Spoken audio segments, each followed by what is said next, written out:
All right, ready for our next speaker of the afternoon, Professor Melvin, who titled his talk as Meaningless First Slide. That's the word on his first slide is meaningless, okay? Well, that didn't work. It's realization made simpler. Okay, that's pretty good. Wow. Okay, so a talk is supposed to tell you something, and a good talk is to make you believe you understood it. Let's see what I can manage here. We've heard a number of talks that touched on justification logic, or one way or another, and this is an approach to one of the central theorems of justification logic, the realization theorem. I'll try and explain what that is and give you a sketch of a simpler proof of it.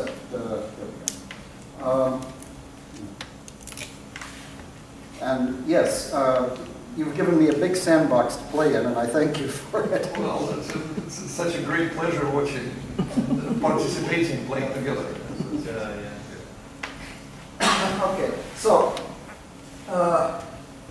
one can think of this as being built on epistemic logic. So you have the standard Hinticke-style logics of knowledge formulas. Kx implies x. If x is known, then it's so, and so on. We don't need to deal with these explicitly, but these are about knowledge. And one of the things I don't know is out there. There we go. Now, Hinticke's knowledge operator captures true belief, but not justified true belief. It's defined semantically, or then there are axioms about it, but there's no notion of justification. And the same thing for modal logics generally. The box here captures various notions of necessity, and don't try and attach any serious meaning to those formulas. But there are lots of modal logics available.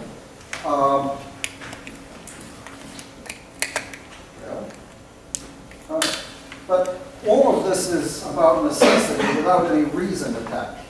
I can't convince you something is necessary by just announcing. In fact, I'm not even going to be able to announce it. I need to supply a reason. We don't just hold these truths to be necessary. We tell you they are self-evident, and that's why they're necessary. I've given you a reason for it. That's the reason because I told you so. It's not no, because you already knew it. The justification logics, Sergey introduced these some years ago, introducing a notion of explicit justification. Instead of kx or box x, there's t colon x, where t encodes in some sense a justification for x. So there's a little calculus of justifications. You have explicit reasons there. So t is a justification for x. And there are justification logics associated with a variety of modal logics. Today I'm just going to talk in detail about one. There are many, and the one that I'm going to talk about is one that all this started with, LP. But what I'm going to say extends to quite a variety. So LP, logic of proofs, it was part of a project to give a constructive classical semantics for intuitionistic logic, to interpret it in arithmetic. So Gödel pointed out that the necessity in the logic S4 and the properties you generally associated with the informal notion of provability, and intuitionistic logic embedded into S4, essentially put box in front of every subformula, and that gives you an embedding. But what you want is that S4 in turn should, you should somehow be able to get from that to arithmetic. There was a gap there. If you interpret the box of S4 as provability, it doesn't work, and Gödel himself pointed that out. So there's this gap, and it didn't embed into arithmetic, and that hasn't changed. But explicit justifications, instead of just provable, but provable for this reason, that does embed into arithmetic. So S4, so there's this piece missing. Intuitionistic logic embeds in S4. Explicit justifications embed into arithmetic. We need to get from S4 to explicit justifications, and that's where LP comes in. It's an abstract logic of explicit justifications into which S4 embeds, and which in turn embeds into arithmetic. So there's an arithmetic semantics for intuitionistic logic after all, when you put all of this together. Now, so this completed an old program of Gödel, but as I was just pointing out, this has 2 parts. LP embeds into arithmetic, and that's Artemov's completeness theorem, which I'm not going to talk about at all today, partly because I don't really understand it. But S4 embeds into LP, and this is where the realization theorem comes in. So what's LP? So we have to start there. So it's going to be something like a propositional modal logic, except you have these justifications instead of boxes. So these justification terms, there are proof constants, and you've seen those before. They will, in effect, arbitrarily be assigned to axioms. This is an axiom, and this is y. So this constant. Proof variables, which we can think of as standing for arbitrary proofs. An application operation, a sum operation, and a bang operation. Now, there's a semantics for this, but I'm not going to use it today. The idea behind these things, proof constants justify axioms, variables stand for arbitrary justification, application corresponds to modus ponens, sum is a kind of choice operator, and I'll make that a little more precise in a moment. And then that bang operation, proof checker, justifies that the justification does what we said. Now, here are the axioms for LP. So you have classical propositional logic. If A has a justification T, then it's so justification is factual. That the dot here corresponds to modus ponens is B2. If S justifies A implies B and T justifies A, S dot T justifies the result of using modus ponens. Plus is a kind of choice operator. So T plus S justifies A if T does, and also if S does. So it's one of them. Bang, if T justifies A, bang T justifies that T justifies A. You have as rules modus ponens, and constant justifies an axiom, where A is an axiom and C is a constant, and you can more or less arbitrarily choose that. Now, of course, you know S4. I think that's universal within this room. If you take any formula of S4 and replace, of LP, and replace every justification term in it by a box, you get a formula of modal logic. And if you go back and look at the things that I've just gone past, so it's too late to go back and look at them, this is the forgetful functor. What it does is take each of the LP axioms and turn it into an S4 axiom. So T justifies X implies X, turns into box X implies X, which is an axiom of S4. And that happens for each of these. It turns each of the LP rules into an S4, a corresponding S4 rule. And so it turns each LP theorem into an S4 theorem. So forget the justification, just say box. And it turns LP theorems into S4 theorems. What the realization theorem says is this forgetful functor is onto. So every S4 theorem is the image of some LP theorem under this forgetful functor. In fact, you can do better than that. So every S4 theorem has a realization, they're called, which replaces every box with a justification term in such a way that you get a theorem of LP. Better yet, these realizations can be what are called normal. Negative box occurrences get replaced by proof variables. Positive boxes get replaced by terms built up from those variables. So there's a kind of a hidden input-output structure in S4. In fact, this realization theorem, there are many proofs of it now. All of them give you normal realizations. There seems to be something essential in this. There's no natural notion of a realization that isn't normal somehow. Okay. So here's an example, which I don't really expect you to understand, but we'll come back to it again later on. So that thing on top is an S4 theorem. The thing down here is a normal S4, a normal realization in LP. The P's are proof variables, and they are in fact your negative positions here. And then you have the A, the two A's there. A2 is built up from the proof variables, dot and some other things, where the D and D are proof constants, and I can actually tell you what they are to justify, but this is more detail than I need to get into here. And that's for A2, and there's a similar construction for A1. So a very explicit realization for it. So I know there are a number of realization proofs, constructive proofs, there are non-constructive semantic proofs. The constructive versions are generally by induction on cut-free sequent proofs. When I say generally, there's also a way of doing it using nested sequence and so on. But they're always by induction, the constructive by induction on the complexity of proofs. And they are somewhat complicated. What I want to do now is just sketch a different route to realization. I'm going to do it non-constructively because time is limited. But there's a constructive version. Yeah, I'm in fact the one who limited it. There's a constructive version, and I'll say something about that at the end. So what I will do is use the model existence theory.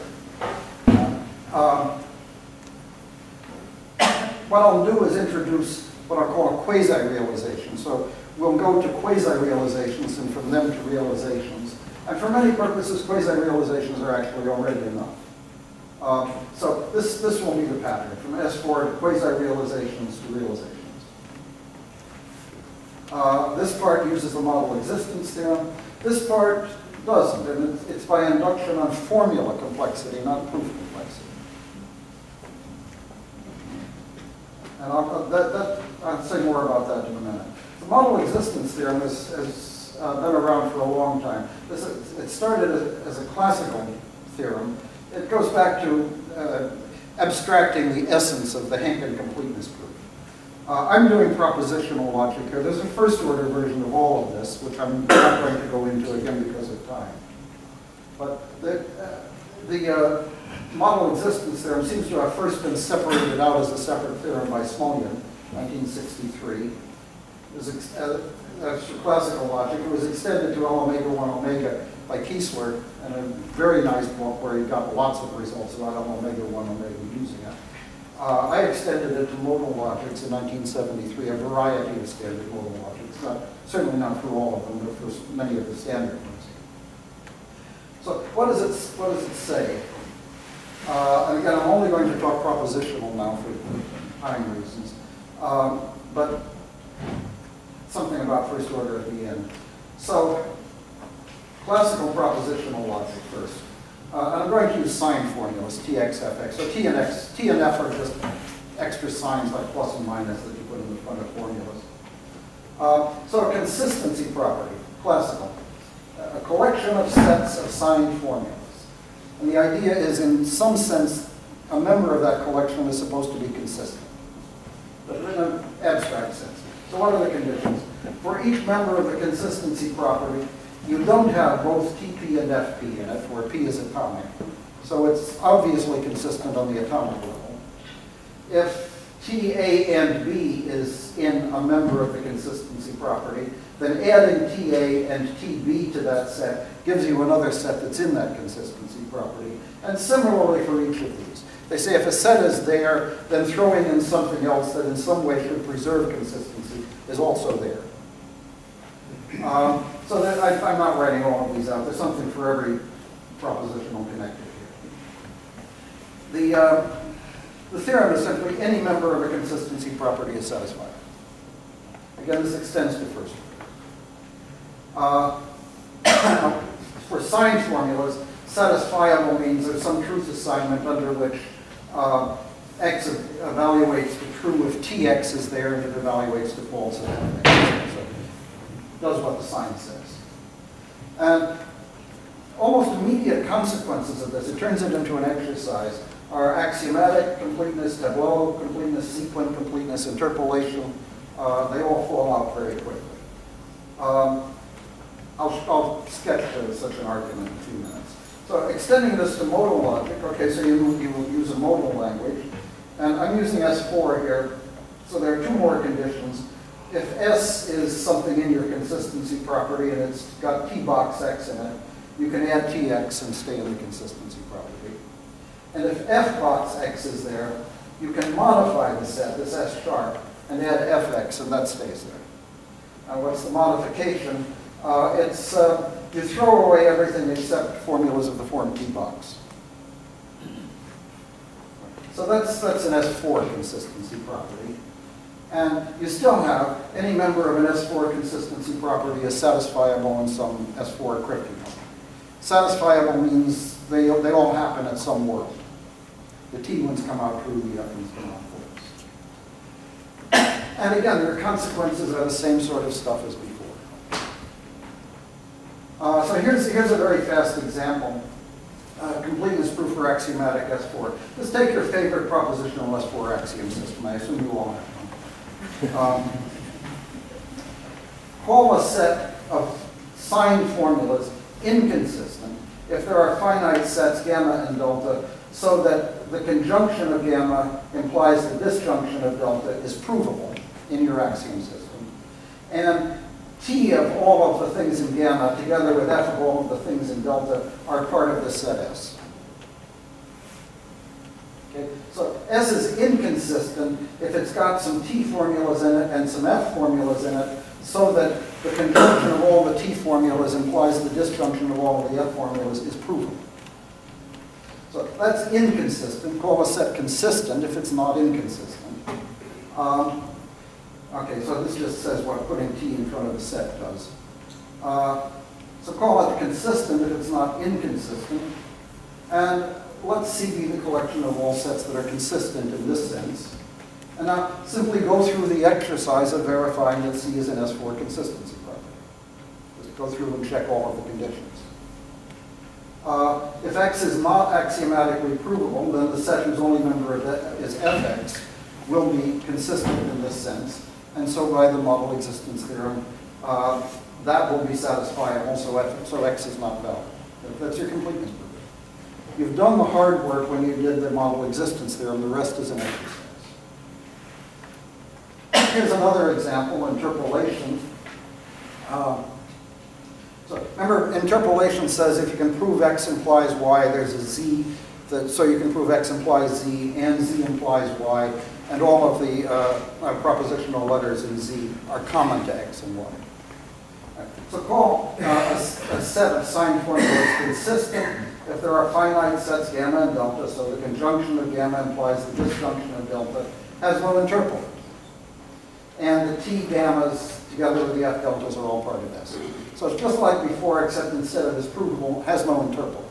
And instead of inconsistent, now this is directly consistent. Let C be the collection of S's that are consistent in this sense, and go through the exercise of verifying this is a consistency problem. Well, then if X implies Y has no interpolant, then the set TXFY is a member of this. And so X implies Y is not valid, so conversely, if it was valid, X implies Y must have had an interpolant. So that's you notice this is non-constructive. It doesn't give you the interpolant, but it says there is one. All right, now I'm going to need something a little stronger than consistency properties, because remember there's this business of when you do realizations, negative occurrences become variables, and so you have to keep track of occurrences of boxes. You also, I forgot to mention, different negative occurrences should get associated with different variables. So you need to keep track of occurrences. So I'm going to use subscripts on the boxes. And so I call these annotated formulas. So that a formula will have subscripts on all its boxes with no index occurring twice. And an annotated consistency property uses annotated formulas, index operators, and each of the conditions has to respect the indexing, which means, for example, if T box 1A and box 2B is in S, then adding T box 1A and T box 2B leaves you in the consistency property. So you just carry these along. And you notice if you take an annotated consistency property and just erase all the indexes, you have a consistency property. So if something is a member of an annotated consistency property, it's forgetting the indexes, it's a member of a consistency property and so is satisfied. So annotated is somewhat stronger, but everything I just said applies to it, which is what this is. All right, so let's assume once and for all we have a listing of all proof variables, justification variables, and I'm systematically going to use PI to realize a box with index I if it occurs in a negative position. So up front, I'm assigning my proof variables to these boxes. If they occur, I'll use this.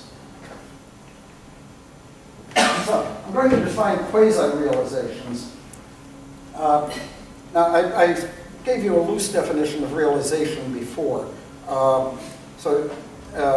You've got negative occurrences of boxes replaced by proof variables, positive occurrences replaced by more complicated terms. There are other more formal ways of defining that. And for quasi-realizations, I need a more formal version. But the idea behind it is this.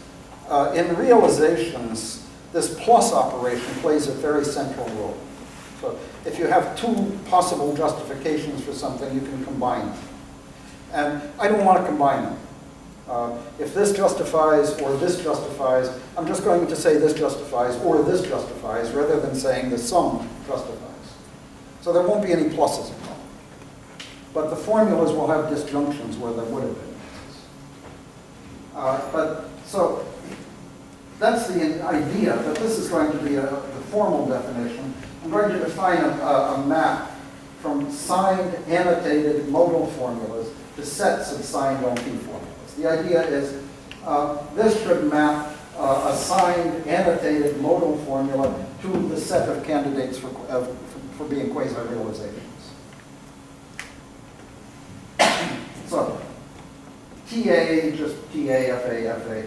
TA or B is, and these are going to be sets. So it's T of all the disjunctions where one of the disjuncts comes from the A part and one of the disjuncts comes from the B part, the B part. Same thing for OR, same thing for each of the propositional connectors. Now here's where the multiplicity comes from. T box N. Now remember that in negative positions, well, that's going to correspond to having a T sign when you work your way through this. So those are the things that will be in negative positions when you get to the formula level. The box N becomes Pn because I said I was going to use Pn to realize box N in negative positions. U, where U is anything that acts as a quasi-realizer for A. And this one is where the multiplicity comes from. F box N is F T colon a disjunction where the disjuncts are all quasi-realizers of A and T is anything. So here the set is already infinite. So that means all of the sets in effect are infinite except those two on top. But so these give you the candidates for quasi-realizers. And if you have a set of signed formulas, the double angle bracket is you just get the quasi-realizers for all the members and throw it all together. Okay, a quasi-realization of a formula is a disjunction where F of each of the disjuncts is one of these things in this. Now, here's an example, and this is the same formula we saw before. An annotated version, you can annotate it anyway, but I just went from left to right. And here's a quasi-realization. It doesn't have quite the neatness of what we had before, but it's really a disjunct of two things, something like what we had before. And again, here, P1, P4, P5 correspond to box 1, box 4, box 5. Those are the things in negative positions in our proof variable. The S and the T here are terms built up from those. And I'm not going to tell you what they are because we don't really need to know now. I can produce them. But this, in fact, is provable in LP. So this is a quasi-realization of that formula. It's a provable quasi-realization. Now, so another modal consistency property of the sort we saw before. Call a set, and this now is a set of signed annotated formulas. You have indexes. Call it inconsistent if there are finite sets, gamma and delta, so the conjunction of gamma implies the disjunction of delta. And T of the gammas together with F of the deltas are in. And now look at the setup here. The indirection. The gamma and delta are from LP. S here is an annotated modal set. So T gamma together with F delta is in, and then there's this double angle bracket. So S is modal, the gamma and delta are LP. And that this formula here is provable in LP is used to specify an S4 consistency property. So S is inconsistent. That's a set of annotated modal formulas. If this gives you something that's provable in LP. Okay, call S consistent if it's not inconsistent. Let C be the set of S's that are consistent in that sense, and go through the work of verifying that this is an S4 consistency property.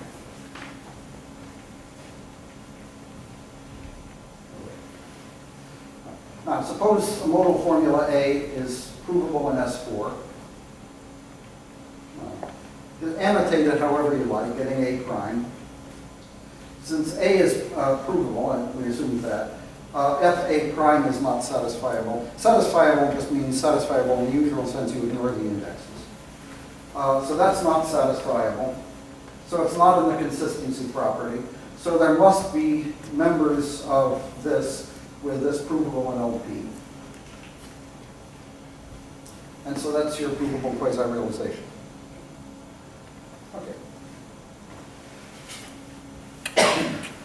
So we have a quasi-realization theorem connecting S4 and LP. The proof is not constructive. It's a quasi-realization. Now, concluding slides. Quite a few.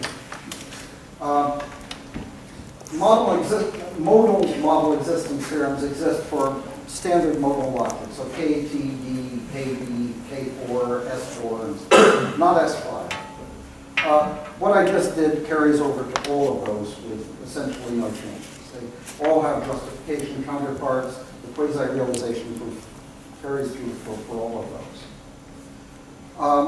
The proof using the model existence theorem is not constructive, but those of you who are familiar with these things, the proof I gave or sketched of interpolation was not constructive, but it's not hard to come up with a constructive one by looking at what you were doing and verifying you had a consistency property. Same thing works here. You can extract from the verification, here's a construction for our quasi-realizer. So there is an algorithm that gives you quasi-realizers, and it's easier than the one that gives you realizers.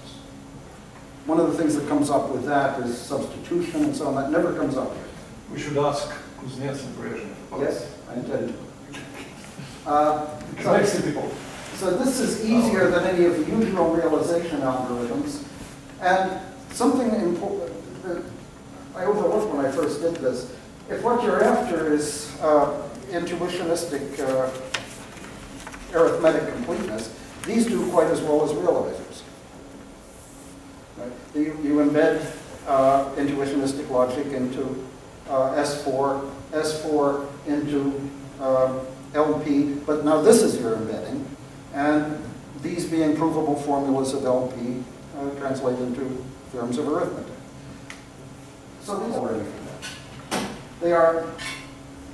They are not enough for the various epistemic applications because, in philosophical applications, because their form is too complex. But they work for the original project. And also, if you're asking this basic question, what's your reason? Yeah, you don't have a reason. My reason is either T1 or T2 that's or exactly T17. right. That's exactly right. Just give you the reason. The reason is only one. But there is an algorithm that converts a quasi-realization into a realization. I'm not going to give it here. But the significant thing about this is, first of all, it's by induction on formula complexity, not proof complexity.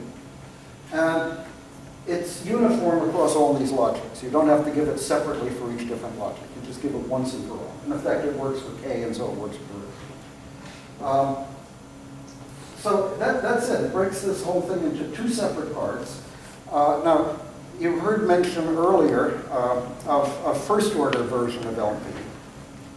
Everything I just said carries over to the first-order version. It's just the first-order versions of the model existence theorem. All of this carries over. Every single thing I said. So,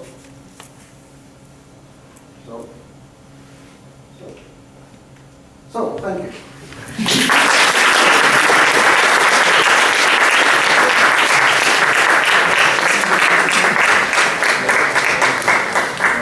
Time for some questions.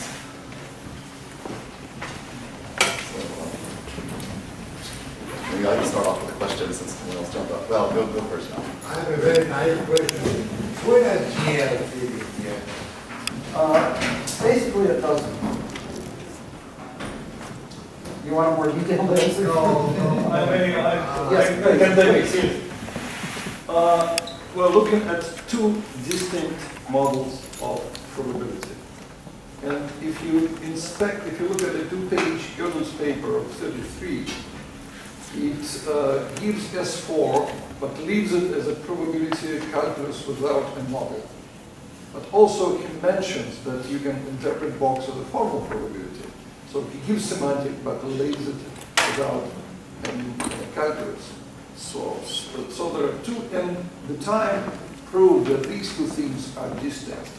Well, it was clear that they're distinct because they didn't match. But the thread number one, just historically, this S4, it ended up with LP, and that's what we're doing now.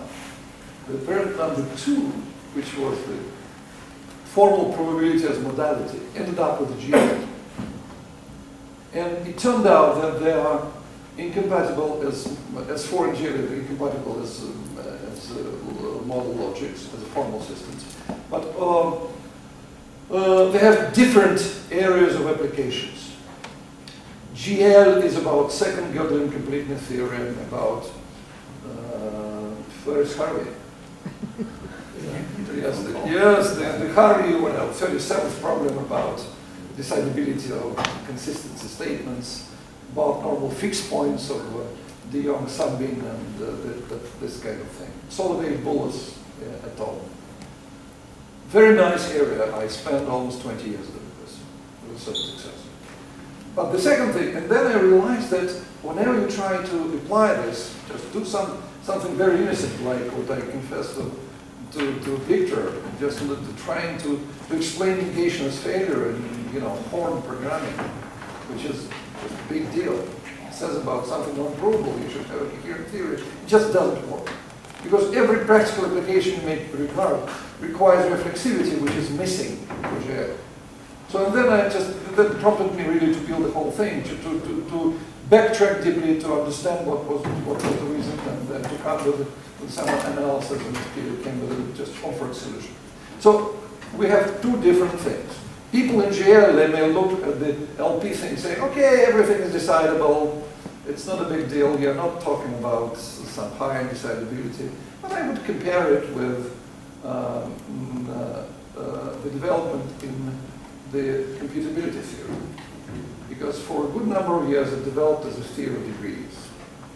but it's a nice mathematical subject. But if you look what they're doing, they're studying the theory of uncomputability rather than theory of computability, because computability is just collapsed into zero, which is completely uninteresting for them.